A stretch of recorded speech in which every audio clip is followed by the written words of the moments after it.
Assalamualaikum warahmatullahi wabarakatuh. Kembali lagi di sini bersama gue Hendra di channel Berbagi Hobi. Di channel yang akan berbagi informasi, pengalaman atau review tentang berbagai macam hobi. Dan di video kali ini gue akan membahas sepatu Hoka Clifton 7 versi white setelah pemakaian 100 km.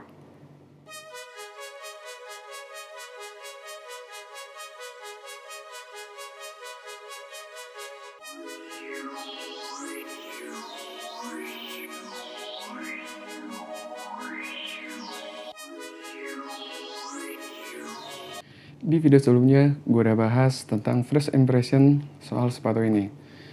Sepatu Hoka Clifton 7 ini yang gue pakai versi white. Dan di video sebelumnya udah gue jelasin kalau sepatu ini gue merasa sepatu ini tuh kurang berasa lebar di bagian sininya.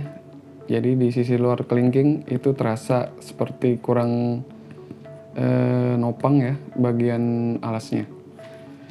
Terus untuk pemakaian setelah 100 km ini, yang pertama bahan uppernya itu nyaman banget sampai pemakaian lebih 100 km pun masih nyaman. Kemudian soal size-nya sangat gue sarankan sekali lagi untuk bisa coba di toko-toko offline. Kecuali kalau memang kakinya itu nggak spesial gitu, kayak kaki gue itu termasuk kaki yang agak lebar. Dan di sebelah kiri itu ternyata lebih lebar dari sebelah kanan. Karena di kaki kiri gue itu lebih flat daripada kaki sebelah kanan. Jadi untuk sizingnya ini gue pakai 44 2/3 gitu ya. Secara panjangnya sebenarnya cukup, nyisain ruang di depan itu sekitar 1 jempol. Untuk di lebarnya gue merasa kurang sedikit aja sih sebenarnya. Mungkin kalau yang kakinya nggak terlalu lebar bisa pilih yang D ya, ukuran D, size D. Jadi bukan 2E, bukan yang lebar. Dan mungkin kalau kakinya nggak lebar juga nggak ada masalah gitu ya. Atau mungkin ini juga cuma kasus di kaki gue aja gitu ya. Mungkin untuk yang lain nggak masalah. Ini cuma kasus, mudah-mudahan cuma gue aja yang ngalamin. Terus untuk locknya, ini nyaman banget locknya di kaki. Kalau kita ikat kenceng di sini cuma berasa di bagian sininya aja gitu ya. Jadi kalau kita ikat kenceng banget yang berasa neken itu di bagian sininya aja. Sedangkan di keseluruhan kaki dari depan sampai belakang gitu, sampai heel itu nyaman banget, tapi tetap ngelok gitu, nggak berasa kemana-mana gitu kaki kita. Tumit pun aman sebenarnya. Di bagian depan juga ruangannya cukup di bagian depan, nggak terlalu lega banget gitu ya. Terus juga nggak terlalu sempit sebenarnya. Cuma tadi yang seperti yang gue sebutin, cuma di lebarnya aja yang masalah buat kaki gue. Terus tadi locknya itu nyaman banget. Kalaupun hampir nggak ada masalah ya untuk locknya dari depan sampai belakang. Terus kemudian untuk di bagian belakang sini, bagian heelnya bentuk manjang begini, ini dengan pad yang lumayan, bagian pad yang lumayan bikin aman kaki kita gitu, bikin aman kaki gue saat gue pakai lari. Terus di bagian bawah heelnya juga ini agak keras, ini juga bikin aman waktu gue lari. Terus untuk midsole bisa dilihat, midsole kalau ditekan ini berasa empuk seperti di video gue sebelumnya gitu ya. Dan sepatu ini udah gue pakai untuk jarak pendek ataupun middle ya, jarak middle. Bagi gue itu udah long run, jadi udah pernah gue pakai di jarak 10 kilo kalau nggak salah. Bisa dicek nanti di Strava gue, nanti gue taruh di link deskripsi. Kalau gue emang pernah lari dengan jarak segitu pakai sepatu ini. Dan menurut gue sepatu ini juga bisa dipakai untuk lebih jauh lagi gitu, di atas 10 kilo. menurut gue ini masih bisa. Dan dengan midsole yang ada gitu yang dipakai sama si Hoka ini benar-benar empuk banget.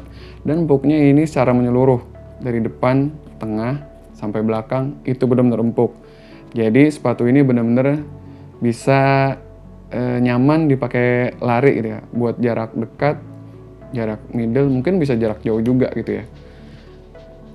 Tapi gue baru sekitar segitu ya, 10 kiloan pakai untuk si Hoka Clifton 7 ini. Nah, gue tipe lari itu yang pakai mid-strike gitu ya. Dengan tipe mid-strike itu ini tetap berasa empuk. Kemudian juga si meta rockernya ini itu bikin kita cepet ngelangkah ke depan gitu. Cepat secara natural membantu kita untuk melangkah ke depan. Kemudian terus untuk yang mungkin yang suka heel strike, gue nggak pernah coba sih, gue jarang coba sih pakai heel strike. Cuma kalau jalan otomatis itu pakai heel. Dan ketika gue coba untuk jalan itu pakai heel, tetap berasa empuk dan nyaman dari belakang, tengah sampai depan. Itu enak banget sepatu ini. Jadi mungkin kalau dibilang orang-orang sepatunya sepatu sultan, gue setuju banget sepatu ini ya bisa berasa sultan gitu. Rasa sultannya karena sepatu ini emang memberikan kenyamanan buat kaki kita, terutama untuk buat kita yang suka empuk gitu ya. Jadi nggak suka terlalu berasa ground impact gitu ya kalau lagi lari. Nah, sepatu ini cocok banget buat dipakai untuk yang pengen nyaman, pengen berasa empuk di seluruh sisinya gitu, dari depan sampai belakang. Mungkin itu aja, dan gue sangat rekomendasiin banget sepatu ini. Ya walaupun harganya agak lumayan, makanya dibilang sepatu ini sepatu sultan gitu ya. Jadi wajar kalau orang bilang ada harga, ada rupa. Oke, sekian dulu dari gue untuk review si Clifton Hoka One Clifton 7 setelah pemakaian 100 km. Oh iya, lupa. Untuk di bagian outsole-nya bisa dilihat ini hampir nggak ada perubahan dari pertama first impression sampai 100 km. Cuma ada dikit aja di bagian sini kayaknya yang berkurang. Jadi selain sepatu ini nyaman, sepatu ini juga kayaknya lebih awet gitu ya. Awet untuk dipakai lama dengan kondisi outsole yang seperti ini. So, benar-benar sepatu ini nyaman dan tahan lama. Sekian review gue untuk si Hoka setelah pemakaian 100 km. Bila video ini sangat berguna bagi sobat YouTube semua, silahkan like and subscribe untuk mendapatkan informasi tentang berbagai macam video nanti yang berhubungan dengan lari-lari ataupun dengan olahraga yang lainnya. Terima kasih. Wassalamualaikum warahmatullahi wabarakatuh.